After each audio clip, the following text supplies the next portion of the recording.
What if I told you that you don't need a single subscriber, a single view, or even a single follower to land your first high-ticket client? I was an ER nurse before I became a seven-figure media buyer. And for almost 8 years, I was the best kept secret at the company I worked for. I was closing 50% of every client audit that I was handed, and I was taking businesses from $50,000 a month to over $1 million a month. And I did all of this with basically zero social media presence. And in this video, I'm going to show you the exact strategy that I've used to land high-ticket clients with a dead YouTube channel. One that had only 500 plus subscribers and hadn't grown in years. And you'll walk away with the exact outreach framework that I still use today and two real examples of it working right now. But first, I need to tell you about the biggest mistake that I made for almost a decade. Because if you're making it right now, it doesn't matter how good your expertise is if nobody is ever going to find you. And here's what that looked like up close. My boss would hand me clients to audit, leads that came in from sales call, and then find things in their paid ads and funnels that their current marketing agency wasn't catching. And I'd bring them real data, real strategic insights, and pinpoint exactly where they were leaving money on the table. And 80 to 90% of the time, I would also be the one implementing those strategic advice. Because I'm not just a marketer, I'm also a developer. And here's where that mindset came from. Because before I was a marketer, I was an ER nurse. And I built my process of running campaigns straight out from my nursing knowledge and background. Assessment, diagnosis, evaluation, implementation. And that's literally how I approach every single account that I touch. And by the way, if this framework resonates with you, I actually write about this exact idea. And it's about stewarding what you've been professionally given and how I think about turning your real expertise into a repeatable system. I call it the Entrusted Steward. It's a free newsletter. The link is in the description.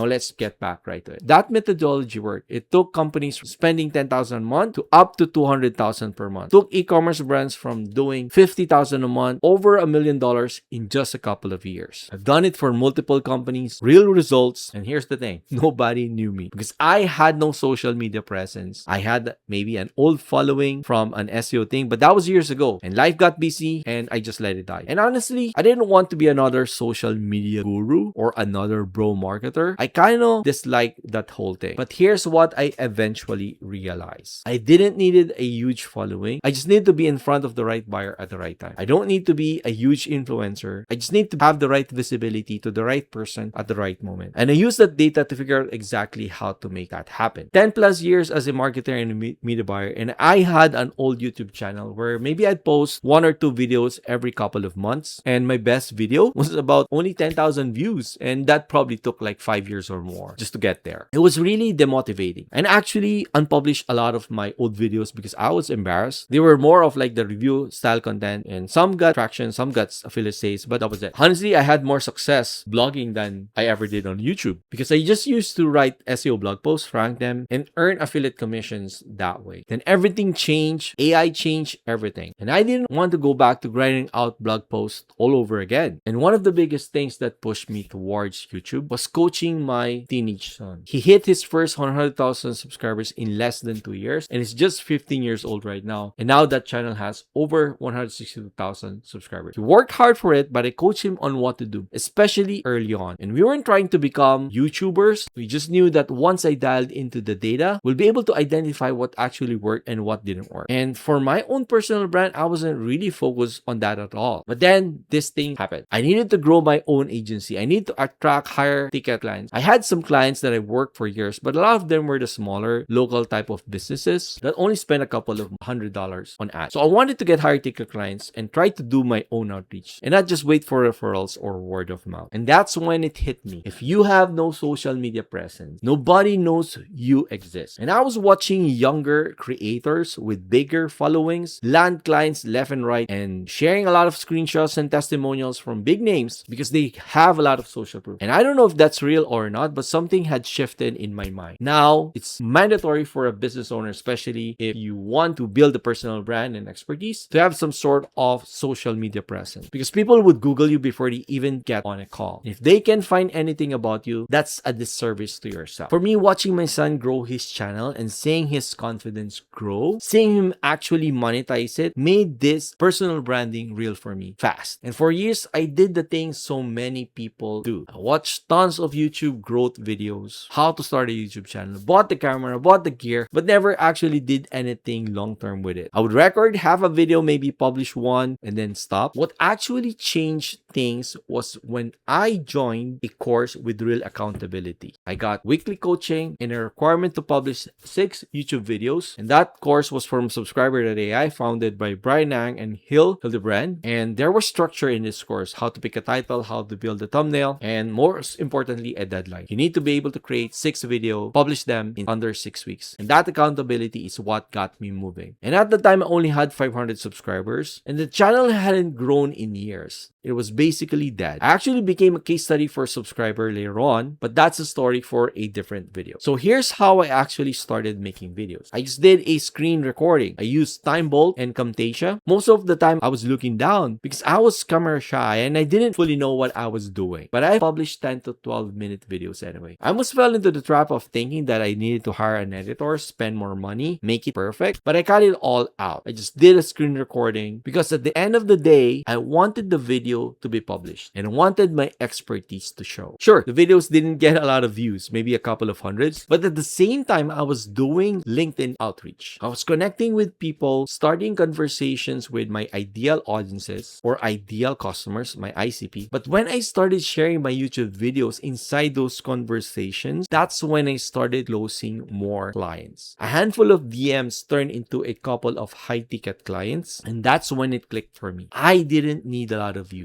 I had something I could hand to a prospect, a lead magnet, where they could hear my voice, see how they think, and decide right then whether they trusted me or not. So here's the big unlock for me. Even with a 0 audience, you can combine YouTube videos with direct outreach on LinkedIn or on Instagram to land your very first client. And here's the exact outreach strategy that I use. First, you need to identify your IC. LinkedIn is the best place for this because people list their job titles, who they work with, so you can easily spot who are the actual decision makers that you want to converse with. Next, you find a signal. Are they hiring? Did they just comment on a post? Did they write something relevant to what you do? Then connect first, then reference that signal in your very first message when they accept your connect. Something like, I saw you commented on, or I saw you're hiring for, or I saw you wrote a post about. And then you want to build rapport. Combine something personal specific to them, never generic, and then share something that is business related. Try to gently probe if they have an existing pain point. And when they start to articulate a pain point, qualify them. Is this someone worth continuing the conversation with and eventually turn into a sales conversation? But don't ask for a call right away because that's what spammers do. Offer value first, engage with their content, offer a lead magnet, your YouTube videos, and that's exactly where those YouTube videos comes in. When they accept the lead magnet, deliver it, then ask for the call or a follow-up. Follow-up is everything in outreach. You usually need to follow up a couple of times before you close or when they totally decline. It can usually take months, but you have to be patient. Again, a quick reminder, you want more of the thinking behind the frameworks like this one, I share it for free in the Interested to Word newsletter. The links is in the description. I shared this exact strategy with Brian and Gil. They were so happy with it that they turned it into a case study inside the subscriber and use it as a bonus for people buying Subscriber Academy. But here's a real example of how this works. Silas Manner, founder of Catholic Founder, taught him how to identify his ICP, build the lead magnet for his ICP they actually wanted, and start to reach out. That opened a conversation naturally, and the result, he quadrupled his leads and pipeline and volume in just a couple of weeks coaching and working with me. And my personal result, I combined LinkedIn outreach with that YouTube lead magnet strategy, and it took me from 2,000 a month to 10,000 a month in just a couple of weeks. When I was teaching my son, one of the things I told him early on was simple. We just need to publish 100 videos. We don't care about the views. We don't care about subscribers. Our only goal was to publish 100 videos. And honestly, when I was starting this channel, that's my goal too. Publish 100 videos. And here's proof that it worked. 15 years old, he got 160 62,000 subscribers. But here's the most important thing, especially if you're over 40 plus. You don't need thousands of subscribers. You just need one person, one hungry buyer. Show them your offer, show them your expertise. And if there's a fit, you can close that as a client, even with 0 subscribers, even with 0 views. YouTube becomes an asset that shows off your expert and your value. Now, here's something I disagree with. A lot of people say you don't need experience to get started, that you can just hustle your way in. And sure, that might work for selling, but when it comes time to actually deliver, to implement, and to get the result you promise, that's where real experience and real expertise shows up. Because if you can't deliver the result, it doesn't matter how well you sold it. You'll get a bad client experience, bad results for your client, and it'll hurt your reputation long term. So here's the thing. If you're genuinely good at what you do and you're an expert and you honestly believe you can help someone, it is your duty to put yourself out there. That's basically why I wrote the Entrusted Steward. When I saw the transformation in my son's life after helping him hit 100,000 subscribers, it hit me. I should be stewarding more people. I've been given a gift and I should be using it to bless more people and to give more. Because right now with AI, anyone can build a product, anyone can build software. And the real challenge and the real skill that I believe is going to be really in demand is knowing how to do marketing and distribution. That has always been my superpower. And that was the best kept secret of my company for years. And if you're an expert with something real to give, you might be exactly where I was. And that's exactly why I also started a Substack newsletter called The Entrusted Steward, because I believe every single one of us has been given a real skill, a real talent. Mine is marketing, paid ads, and funnel. And I believe that in 2026 and beyond, marketing and distribution is one of the most valuable and important skills you can have. AI made building things easy, but earning trust and providing real value, that's getting harder, not easier. Being human, being an actual expert, that's the opportunity right now. And it's not something that AI is going to commoditize ever.